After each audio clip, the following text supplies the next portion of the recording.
diabo. Eles vê o diabo vindo devorar a ovelha, levando ela à perdição, e eles saem correndo. Na verdade só querem seu dinheiro, só o que vem do teu bolso. É por isso que não tem cuidado da sua alma, e quando você decide se afastar de Deus, eles não vão atrás, porque eles têm outros dizimistas novos, outros ofertantes novos, porque são mercenários. Agora o bom pastor, que é Cristo, ele deu a vida pelas suas ovelhas. Ele não deu a vida pelo seu dinheiro, deu a vida pelas suas ovelhas. E as suas ovelhas ouvem a sua voz e seguem. Você está seguindo a quem? A ovelha de Cristo segue a voz de Jesus. A ovelha de Jesus Cristo não dá ouvido a um estranho mercenário. A ovelha de Cristo, ela ouve a instrução, a palavra. A ovelha de Cristo, ela ouve a instrução de Deus, a palavra, o Evangelho. E ela segue. Porque somente ouvir não adianta. Tem que praticar. Não sejam somente ouvintes, enganando a si mesmos, mas sejam praticantes de toda a palavra. Tiago capítulo 1, 22, não sejam somente ouvintes, ou seja, não sejam só pregadores, não sejam só ouvintes. Não adianta participar, frequentar de cultos e missas, se não é praticante da palavra de Deus, está enganando a si mesmo, caminhando para o inferno. Não adianta dizer eu creio em Deus, sentar no mesmo banco e ser sempre um ouvinte se você não pratica. Você está apenas enganando a si mesmo e indo para o inferno. Você está apenas enganando a sua própria consciência e caminhando para o inferno. Se você é ouvinte e não é praticante, meu irmão, nada adianta. Porque o que tem de pessoas que ouvem a palavra de Deus, mas não praticam, isso é um número que não se conta mais, não se dá mais para somar. Por isso Tiago, ele diz no capítulo 1, 22, não sejam somente ouvintes. Não sejam somente ouvintes, enganando a si mesmo. Vocês estão enganando a si mesmos, mas sejais praticantes de toda a palavra. Aquele que somente ouve e não pratica, engana a si mesmo. Mas aquele que ouve e pratica é como aquele que construiu uma casa sobre a rocha, e veio o vento, assoprou sobre esta casa, ela não caiu. Esses são os ouvintes da palavra de Deus, que praticam a mesma palavra que ouvem. Construíram casa sobre a rocha, são homens sábios, são homens prudentes, são homens que usam raciocínio, são homens que usam a inteligência que Deus deu, porque Deus te deu raciocínio para isso, para você raciocinar, para você comparar as coisas, para você fazer uma lógica das coisas. Mas as pessoas, quando entram pelas suas igrejas católicas, evangélicas, elas penduram seu raciocínio para deixar ser guiado pelo padre, para deixar sua mente ser guiada pelo pastor, e não usando a sua inteligência humana que Deus te deu. Por isso que o verdadeiro culto racional a Deus, ele é através do corpo. A Bíblia fala que nós devemos apresentar nosso corpo a Deus em um sacrifício vivo e agradável, que é o culto racional, ou seja, raciocínio. O raciocínio está sendo abandonado. Não faça isso. Faça como a igreja de Bereia, igreja em Atos dos Apóstolos, igreja de Bereia, no capítulo 7, examinava e comparava as escrituras. Eles comparavam o que ouviam com o que está escrito, para tirar a conclusão se o que estava sendo ouvido era realmente a mensagem pura do Evangelho. Mas não fazem mais assim, não é mesmo? Não é assim que fazem mais, né? Nessa cidade não é assim que está sendo feito, né? O que se pregam em cima dos altares, o que se pregam, as pessoas dizem é isso mesmo, ou melhor, o amém. Não abrem as escrituras, não comparam o que está sendo ouvido, o que está sendo pregado com o que está escrito. Mas é isso que tem que ser feito. Por isso que Deus te deu raciocínio. Deus te deu raciocínio para você questionar. Ah, mas a Bíblia não fala assim, por que está sendo pregado assim? Deus te deu inteligência para você comparar as coisas, para você fazer uma análise das coisas. Por isso que nós temos que usar nosso raciocínio para servir a Deus, para poder glorificarmos a Deus através de nosso corpo. Será que você está fazendo isso? Será que o mundo está fazendo isso? Eu te digo que se as pessoas fizessem isso, usassem o seu raciocínio para servir a Deus, elas iam questionar o porquê de tais ensinamentos. Logo não existiria mais imagens de cultura, não existiria mais campanhas de igrejas evangélicas, não existiria mais arrecadação de dízimos em igrejas evangélicas, não existiria mais intercessão dos mortos nas igrejas católicas, não existiria mais a crença da reencarnação no espiritismo, se as pessoas examinassem o que a Bíblia diz, comparassem o que ouvem através de seus líderes, esse engano que existe chamado religião não existiria sobre a face da terra, mas prevaleceria o verdadeiro, que é Cristo, caminho, Salvador, verdadeiro pastor e verdadeiro mestre é Jesus. Por isso, o povo está sendo destruído. O povo está sendo destruído porque faltou o conhecimento da palavra de Deus. O povo abandonou o conhecimento da palavra de Deus para acreditar em promessas. Ah, vem pra cá, você vai ser próspero. Vem pra cá, Deus vai fazer uma grande obra na sua vida. Faz uma campanha, Deus vai te abençoar. Faz isso e faz aquilo, só promessa. E o povo vai acreditando. Por não examinar o que está escrito, o povo acredita em tudo que é fábula, em tudo que é doutrina de demônio, tudo que é heresia destruidora. Mas Jesus nos sugeriu que nós venhamos examinar o que está escrito. Jesus falou: examinai, pois a Escritura, elas testificam de mim, nelas vocês encontram a vida, e são elas que de mim testificam. Na Escritura Sagrada nós encontramos um só caminho, um só pastor, um só Senhor e um só Salvador, um só mediador, um só intercessor, um só Deus. Na Bíblia nós encontramos Jesus. Ele é o total, ele não é parcial. Por isso ele é o intercessor, santo intercessor verdadeiro é Jesus, não é o santo que a Igreja Católica canonizou. Santo mediador verdadeiro é Jesus, não é Maria e nem os seus milhares de santos. Porque a Bíblia não reconhece como santo aquilo que se fabrica com as mãos. A Bíblia não reconhece como santo aqueles que morrem e são canonizados. Mas a Bíblia reconhece como santos aqueles que buscam viver uma vida plena em Deus. A Bíblia reconhece como santos homens e mulheres que buscam viver uma vida reta diante do Senhor e que foram transformados pelo poder de Jesus Cristo. Esses são os únicos santos que Deus levantou na terra. O resto são espíritos enganadores. Espíritos enganadores saíram pela terra. Jesus, Pombagírias, santos de barro, as pessoas têm chamado de santo e sagrado aquilo que não é. Porque a Bíblia fala que nos últimos dias muitos dariam ouvidos a espíritos enganadores, a doutrinas de demônios, tendo a sua própria mente cauterizada.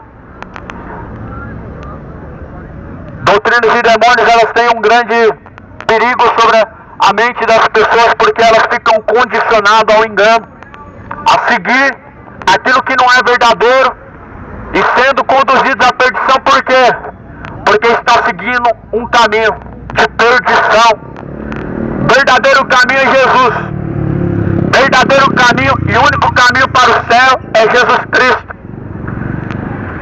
Mas o diabo criou o meio de usar o nome de Deus para levar cativos, ovelhas desgarradas e bodes para o inferno, através de religião.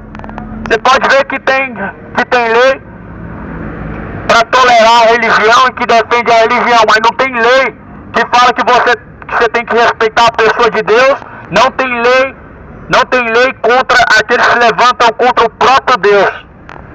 Ou seja, xingar Jesus não dá processo, falar mal da Bíblia Sagrada não dá processo, mas desfazer das doutrinas do diabo que está dentro das religiões, isso rende um processo, porque o diabo defende o território. Não é à toa que Jesus não deixou nenhuma religião na terra. Ele disse: eu irei para o Pai, vos deixarei o Espírito Santo de Deus, ele vos ensinará, ele vos guiará. Jesus não deixou nenhuma religião na terra, deixou o Espírito Santo para nos ensinar. deixou um caminho a nos trilhar, para nós trilharmos. E ele disse: eu sou o caminho. Só que o diabo, como é astuto, ele viu que através da religião consegue usar o nome de Deus para perverter a consciência das pessoas. Criou-se milhares, ou melhor, centenas, dezenas de religiões pela terra, e as pessoas estão seguindo em nome de Deus aquilo que não é o caminho de Deus, blasfemando o caminho da verdade, porque estão blasfemando o caminho da verdade, estão pervertendo e torcendo o caminho da verdade. A verdade é a palavra, e se você não lê a palavra, você está condicionado a ser trilhado, meu irmão, pelo caminho da mentira. Igual Balaão, que escolheu o caminho da perdição, escolheu o caminho dos mercenários.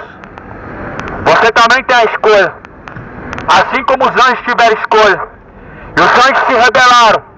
Os anjos, eles se rebelaram, eles tentaram tomar o trono de Deus. Você tem a sua escolha. A consequência vem. E isso você não pode esquecer. E vemos como tem se esquecido o mundo, que suas escolhas virão a trazer consequências e frutos. Não se esqueça, aquilo que eu me plantar na carne ele vai semear. Aquele que semear no espírito vai ceifar. Você está plantando e plantando pecado hoje, não vai ser hoje que você vai colher. Não vai ser amanhã. Uma árvore que leva-se tempos e tempos, anos e anos para dar os seus primeiros frutos. E ainda assim esses primeiros frutos, eles não são ainda prontos para comer, porque não estão maduros. E assim também a sua vida de pecado, a sua vida de orgia, a sua vida de bebedeira, ela não está trazendo fruto agora. Porque os ímpios estão prosperando em cima de seus pecados. Estão conseguindo prosperar cada dia mais em cima de suas iniquidades. E acreditando que isso é o sinal da aprovação de Deus. Esse é o grande engano. A prosperidade não é o sinal da aprovação de Deus. A prosperidade não é o sinal de que Deus está aprovando a sua vida. A prosperidade não é o sinal de que Deus está aprovando as suas obras. A prosperidade é apenas mais um fruto de alguém que trabalhou, de alguém que lutou e de alguém que perseverou. Não fala nada a respeito de Deus. Usam Salomão como exemplo, mas por que não usar Jesus? Por que não usar os apóstolos? Você é seguidor de quem? De Salomão, o homem que se perdeu, ou de Jesus Cristo, aquele que não juntou riqueza na terra, ou dos apóstolos que não juntaram riqueza na terra? Quem que você segue? Porque Salomão foi um homem adúltero. Salomão foi um homem que se corrompeu com vários deuses na terra. Salomão teve muitas mulheres, foi um homem prostituto. Mas quer usar a riqueza de Salomão para falar que Deus dá como sinal de aprovação das obras dos homens prosperidade, riqueza, dinheiro financeiramente. Não é verdade. Porque senão, o que nós poderíamos falar de Paulo? O que o dinheiro fala sobre Paulo? Porque Paulo fala assim: eu tive fome por muitas noites eu passei sede, fui perseguido, fui chicoteado, fui apedrejado até a quase morrer. O que a riqueza fala sobre Paulo? Que ele era um miserável, não tinha dinheiro. O que a riqueza fala sobre Jesus? Quando Jesus fala: eu não tenho onde reclinar a cabeça, eu não tenho aonde me deitar, mas os pássaros têm os seus ninhos, as raposas têm os seus covis, mas o filho do homem não tem onde reclinar a cabeça. Aí eu te pergunto, o que a riqueza fala sobre a aprovação de Deus através de Jesus? Não fala nada. Por isso Jesus falou que ele se fez pobre neste mundo para nos fazer rico junto de Deus Pai. Então Jesus se fez pobre, ele não era pobre, ele abriu mão da riqueza para nos fazer ricos com Deus, e não nessa terra, mas sim com Deus. Não significa que Deus não possa prosperar, mas esse não é o propósito de Deus. A riqueza que Deus prometeu ao homem, os olhos nunca viu, nunca passou aos ouvidos nem na mente, mas está preparado para aqueles que vencerem. E aquele que perseverar até o fim vai ser salvo. A riqueza mais ela fala sobre o coração de cada um do que de Deus. A riqueza ela fala mais sobre a vontade do coração egoísta e orgulhoso e ganancioso do homem do que da pessoa de Deus. Por isso, meu irmão, não seja enganado. A aprovação de Deus não é quando você está comprando, vendendo. A aprovação de Deus não é quando você está comendo e bebendo do bom e do melhor. A aprovação de Deus não significa que mesmo você praticando tais coisas, você está prosperando. A aprovação de Deus não vem através de dinheiro, e dinheiro não fala nada sobre a aprovação de Deus. Mas antes veja que o próprio Balaão, o profeta dos olhos abertos, ele se enriqueceu pregando, se enriqueceu profetizando em nome de Deus. Balaão vendeu o dom de Deus, vendeu o dom que Deus deu. Balaão enriqueceu em nome de Deus, mas Balaão enriqueceu pregando mentiras, profetizando o engano para os reis corruptos, e Balaão se perdeu. Riqueza não fala nada sobre prosperidade. Ananias e Safira venderam suas propriedades, enganaram o Espírito Santo de Deus, porque fizeram um propósito de dar a parte da sua propriedade para a igreja de Cristo, mas retiveram a maior parte para si mesmos, e eles foram fulminados, foram mortos, caíram duros no chão. A riqueza só fala de uma coisa, de ganância e avareza, que perverte o coração do homem, como Paulo mesmo fala, porque o amor ao dinheiro é a raiz de toda espécie de males. Caindo nessa cobiça, muitos se desviaram da fé. Por isso que Ananias e Safira foram fulminados, porque a sua ambição foi maior, a sua ganância falou mais alto e foram fulminados. Enganaram o Espírito Santo de Deus, tentaram enganar ao Espírito Santo de Deus. E é isso que muitos estão fazendo. E igrejas evangélicas da prosperidade, cheias de pessoas, elas dizem que é por um bom propósito, que estão buscando dinheiro, que estão buscando prosperidade, mas estão enganando o Espírito Santo de Deus, estão enganando a Deus. Jesus fala, ou melhor, o próprio apóstolo Paulo, ele diz, tendo que comer, o que beber, estejam vocês contentes. O próprio Jesus fala, olha, os pássaros não têm onde, eles não plantam, os pássaros, eles não estão em busca de colher, mas vocês não valem mais do que os pássaros. Não estejam ansiosos quanto o que vão comer, com o que vão beber. Não estejam solícitos quanto às coisas dessa terra, porque o vosso Pai Celestial é que sustenta. Então, tendo que comer o que beber, estejam contentes, estejam alegres. Isso é o que a Bíblia diz. Mas o mercenário, ele diz, não, você não pode se contentar com a miséria. Deus é rico, você tem que pôr Deus na parede, você tem que ser próspero, você tem que comer o melhor da terra. Só que essa artimanha, só para que somente eles comam, só eles que comem do bom, do melhor da terra. Você apenas sacrifica o seu suor, do seu trabalho, para eles comer do bom e do melhor da terra, mas essa palavra nunca se cumpre na sua vida. Por isso se desperta a cidade de Goiânia, lê a Bíblia, não pendura o seu raciocínio e a sua inteligência para ouvir homens mercenários, para ouvir padres e pastores, para ouvir pais de santo, mas usa o seu raciocínio para você estar servindo a Deus. Examina tudo que se ouve, coloca em prova tudo que se ouve, coloca em comparação com o que a Bíblia diz. A Bíblia fala, não rejeitem as profecias, mas provai os espíritos. Não rejeitem as mensagens dos profetas, mas compara com o que está escrito. Não é tentar Deus e não é provocar Deus, não é ser incrédulo, você se desconfiar de algo que você pensa que está errado, desde que você compara com o verdadeiro que é a Bíblia, que é a palavra de Deus. É isso que precisa ser feito, comparar o que a Bíblia diz com a palavra dos homens. O que a Bíblia diz sempre será a última palavra.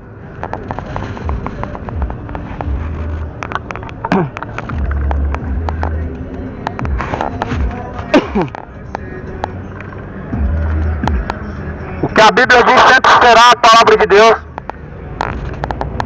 E a palavra de Deus sempre será a última palavra a ser credibilizada, a ser executada, a ser guardada, A Bíblia sempre será a palavra de Deus a ser credibilizada, a ser guardada.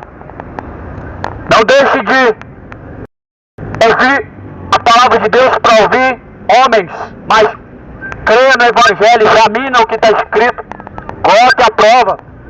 Porque muitas pessoas estão sendo escravizados, estão sendo explorados financeiramente e psicologicamente, principalmente.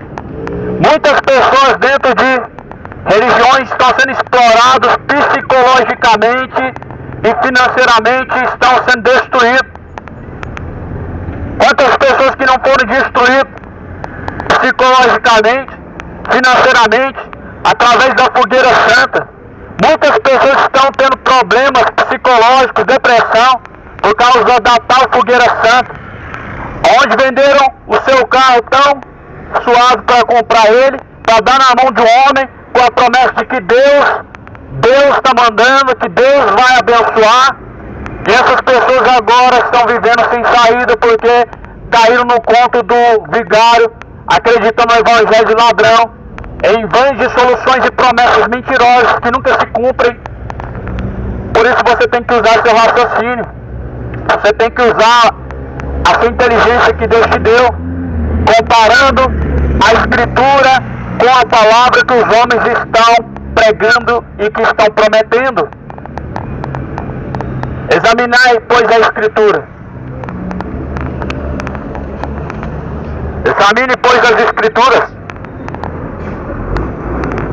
pois são elas que testificam de mim, são nelas que vocês encontram a vida. Jesus falou, examine as Escrituras sagradas, ou seja, a Bíblia Sagrada tem que ser examinada, porque são elas que testificam de Jesus Cristo e são nelas que nós encontramos a vida. Examine a palavra do Senhor, examine dia após dia, leia a Bíblia cotidianamente, prossiga em buscar o conhecimento de Deus dia após dia, examinando o que diz a Escritura, porque o Evangelho é o poder de Deus para a salvação daquele que crê. Romanos 1,18. Porque eu não me envergonho do Evangelho, pois o Evangelho é o poder de Deus para a salvação daquele que crê. O Evangelho é o poder de Deus para salvar todos aqueles que creem. E o crer vem de praticar, não vem somente de confessar, mas vem de praticar. Crer, como diz a Escritura. Quem crê, como diz a Escritura, rios de água viva jorrarão de dentro do teu ser. Rios de água viva. Para quem crê, como diz a Escritura. Jesus está à porta. O dia do Senhor vai se aproximando. Nos resta somente uma coisa, arrepender-se. E Deus anuncia a todos, em todos os lugares, que venham a se arrepender de seus pecados. Deus anuncia a todos, em todos os lugares, que venham a se arrepender dos seus maus caminhos, que venham a se arrepender dos seus pecados. Deixe os ímpios dos seus maus caminhos e torne-se para Deus, porque Deus é benigno, misericordioso em perdoar, em salvar. Mas Deus, não tendo em conta o tempo da ignorância, anuncia a todos em todos os lugares que se arrependam. O tempo da ignorância precisa chegar ao fim, e você precisa abandonar o tempo da ignorância, e precisa chegar ao arrependimento. Aquele que encobre seus pecados nunca prospera, mas aquele que confessa e deixa alcança a misericórdia. Se você confessar os seus pecados diante do Senhor, Ele é fiel a perdoar. Mas se você não tem o propósito de abandonar os seus pecados, você nunca se arrependeu, nunca houve arrependimento se não houve o abandono do pecado. Por isso aquele que confessa e deixa alcança a misericórdia, mas aquele que encobre seus pecados nunca há de prosperar. E essa prosperidade que a Bíblia está falando é nos caminhos. Não se trata de uma prosperidade financeira, de riqueza, mas trata-se de uma prosperidade, de uma vida eterna e abundante. Creia no Evangelho. Creia no Evangelho, pois ele é o poder de Deus. Se arrependam. Endireitem seus caminhos, porque um dia você vai descer ao pó. Você vai descer a sepultura. Para onde irá a tua alma vivente, ao céu ou ao inferno, a quem você tem reservado a tua alma. Um dia você vai descer ao pó, e para quem você tem reservado a tua alma. Não vai valer a pena você continuar vivendo a sua vida no pecado e descer ao inferno de condenação e estar num tormento eterno. Não vai valer a pena a sua vida de cachaça para ser conduzido ao inferno ou à eternidade de tormento. Não vai valer a pena uma vida de idolatria, uma vida vã. Uma vida vã é uma vida em que as pessoas estão sendo guiadas pelo seu ego, pelo seu coração, e não pela palavra de Deus, não pelo Espírito Santo de Deus. Uma vida vã é uma vida sem esperança na salvação. É uma pessoa que não busca e não espera em Deus, mas que almeja somente para esta vida. Isso é uma vida vã. Pessoas que só pensam nesta vida, a Bíblia chama que são os mais miseráveis dessa terra. Paulo fala assim: se alguém busca somente por esta vida, esses são os mais miseráveis dessa terra. E muitos estão se tornando miseravelmente nessa terra por almejar somente por esta vida, por esperar somente por esta vida. Esperam somente nesta vida em comer e beber, em ter, comprar, vender, em se sentir bem, se sentir alegre, mas para onde irá a tua alma? A quem você tem juntado riqueza? Aonde você tem juntado estoques? Você tem reserva com quem? Com Deus ou com o diabo? Você tem reserva no céu ou no inferno?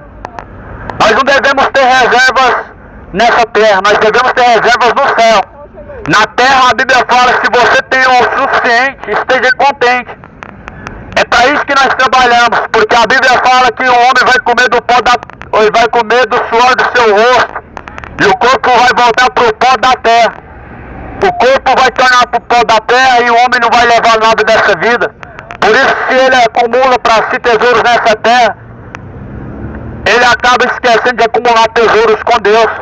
Porque a vida é feita de escolha. Não tem como você escolher dois senhores, acumular aqui e lá no céu. O próprio Jesus fala: aquele que buscar salvar esta vida, perdê-la-á. Mas aquele que por amor de mim e do Evangelho perder esta vida, esse salvá-la-á. Essa vida que Jesus está falando que você deve perder é a vida terrena, ou melhor, o prazer nesta vida momentânea, a vida de pecado, mas se apegar e amar a vida celestial, a vida eterna, e buscar de todo o teu coração. Porque se você ama esta vida terrena, meu irmão, seu coração não está em Deus. Aonde está o coração do homem está o seu tesouro. Aonde está o teu coração está o seu tesouro. Por isso, busca ao Senhor de todo o teu entendimento, de toda a tua força. Enquanto você pode achar, se arrependa dos seus pecados, abandonando e tornando-se para Deus, porque o Senhor, Ele tem um grande dia em que Ele reservou, que Ele há de julgar os vivos e os mortos por meio de Jesus Cristo, o varão eleito e escolhido, pelo qual Ele mesmo destinou. Bem-aventurado é o servo, quando o seu Senhor vier, o achar fazendo assim.